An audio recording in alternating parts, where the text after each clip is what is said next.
Hi, I'm Monica here, and this is day 28 or 29 out of 30 for April on my channel. And this month I have been trying to learn a scripture every single day, even though I have not been quoting it online.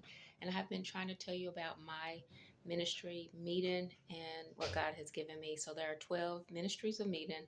I have numbered 1 through 8, and today is 9 and 10, and tomorrow is 11 and 12. I'm going to go ahead and do the verse for today. It is found in, I believe it's Mark, the 13th chapter, verse 22. This time I'm not going to tell you what it is. I'm going to have you read it, have you read that scripture. So I just want to encourage you, the two ministries that Meden also minister or try to provide are self-defense and first aid. First aid being mental health. I don't know if anybody's a grandmother, but my hair is looking like this because I was so tired yesterday. I spent the day with my two youngest grandbabies, and they will keep you young, won't they? But they're full of energy, and it is a job. It does really take a village, really a village to raise children. But I'm so grateful for them, and I'm grateful for what God allowed. All that was going on yesterday, I'm so grateful that God blessed. So I did not get to plait my hair up yesterday. And so I was trying to plait it up today, but I'm not done. I'm not done with it. And then this morning I have the bigger grandbabies. I had to drop one off at school. She missed the bus. And so I ended up dropping the older two off. One's in high school and the other one's in middle school. So I just want to give a shout out and encouragement to all the grandparents. It is a beautiful thing to be a grandparent, to see the second generation after you have raised your children or your children are grown, and to see your grandchildren. And hopefully you'll be able to see your great-grandchildren. But as I have named scriptures, pretty much the first scriptures, the first 12 days, I believe, this month, I gave you a lot of scriptures that God inspired me to quote. The first one, I believe the very first one was, I can do all things through Christ which strengthened me. And that was because I was fasting. This was a fast like no other, 24-hour fast. I don't usually do those. And that was the scripture that I felt like I needed. But all throughout my life, I have been a faster. I was taught that at an early age by my grandmother. So I fasted and prayed, and that's my superpower. But there is power in fasting and prayer. The second set of 12 days, which was days 13 through 24, I focused on the making of me. I told a little bit about my upbringing, people who supported me, helped raise me, inspired me, and how that has shaped my life or helped shape my life. And the first scripture from day 13 was that God stated in his word that before he even formed me and you in the belly, that he knew us. He knew us.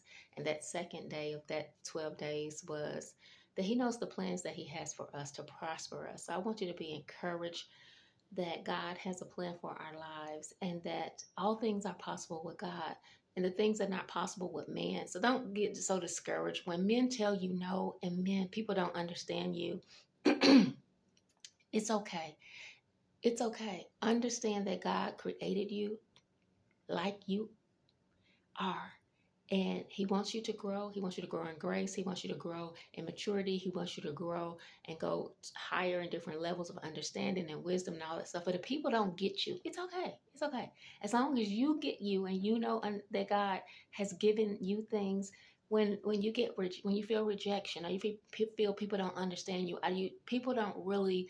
I think when social media, when people know you through social media, that's really not knowing a person until you really meet them and get to spend time with them. I think you don't really know sometimes how you're being, how you look on social media. Now, I know right now I'm not looking so great.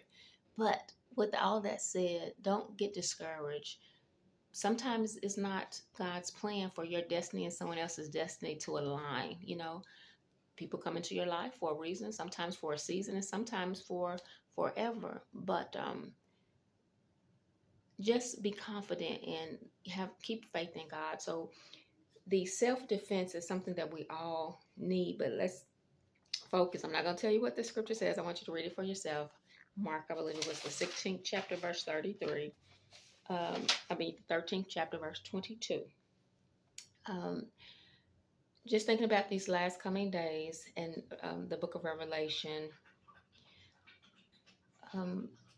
basically, if things were possible, if certain things were possible, if the enemy could, he would. But God, like I said before, when the enemy comes in like a flood, God, the Lord will raise a standard against the enemy. So I want you to be encouraged and to know that in my life right now, it feels like I'm facing a giant. I don't know exactly the people involved. I just know that there's a stronghold. There's a stronghold, something fighting against, I believe, what God's will is in my life.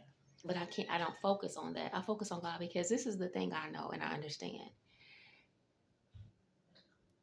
Sometimes people don't have a dog in the fight, as you say, okay? And people are not going to risk whatever they have going on for somebody else's business. They're not going to risk their safety, their peace of mind, their financial, whatever, unless they are sent by God, unless it's something that God tells them to do.